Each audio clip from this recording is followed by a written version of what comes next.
How to start over in life. This is 5 steps to build the life you want. Life comes in seasons, and life changes. Everyone goes through transitions. For some, it's big life milestones that trigger change, marriage or divorce, moving to a new city, committing to a partner, buying a home, starting a family, or becoming empty nesters. It can be the loss of a loved one or friend. It can be a global crisis, like the pandemic, or a traumatic experience. For others, change comes from other significant changes that we all experience, like our emotional health maturing or ending a relationship. It could be aging, retirement, or simply who you choose to invest your time in.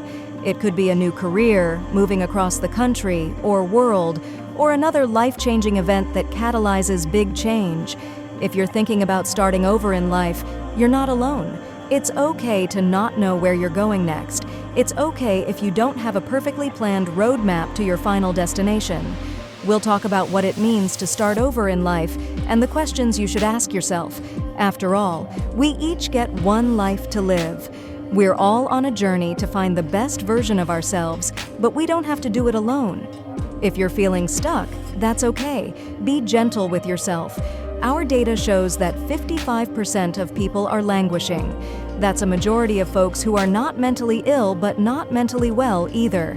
This is a massive middle who are all experiencing one thing: the absence of mental health.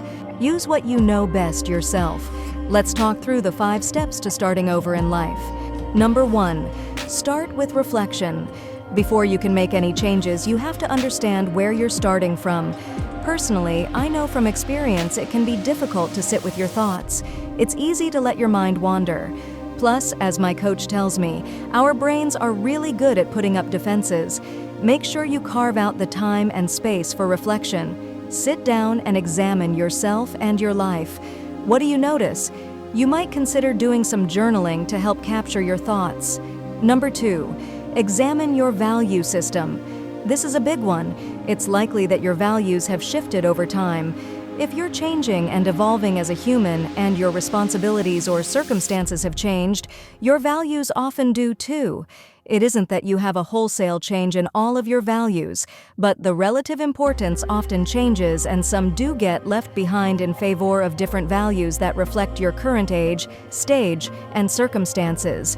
Your work might no longer match your values. So if you've hit a crossroads in life, it's important to take a step back to examine what's important to you.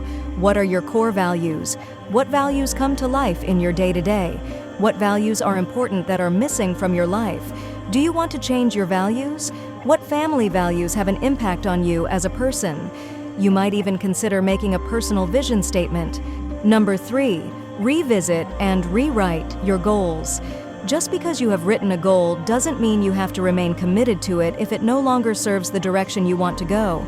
It's natural that goals shift and change. In fact, you might not have clearly thought about the personal goals you'd like to set for yourself.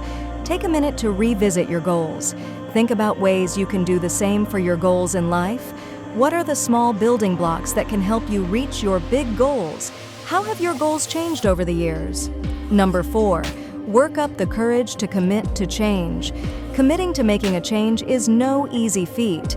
It takes courage, bravery, and self-awareness. It also takes a level of intentionality.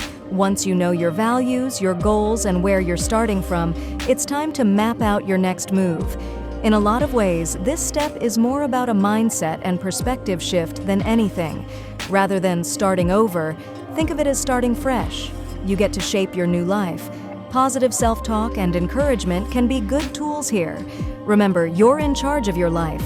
That doesn't mean that you can control everything. Quite possibly, many elements are outside of your locus of control. But you always have the ability to choose how you want to act and respond given the circumstances. You are choosing the best way forward for you. You can make a change if you want to, but it takes action, not just thought. Number 5, make your next move. Let's say you're ready to start over in life. You've taken all the steps and are ready to use your growth mindset to make a move. Now, it's time to put it into action. Let's go back to my friend. Let's say that she's ready to quit her job. Maybe she wants to shift industries or start dating again. Maybe she wants to move across the country since she can work remotely anyways. Or maybe she wants to travel. Map out your move. It doesn't have to be drastic. Even the littlest change can start to build into making the changes that'll help you start over in life.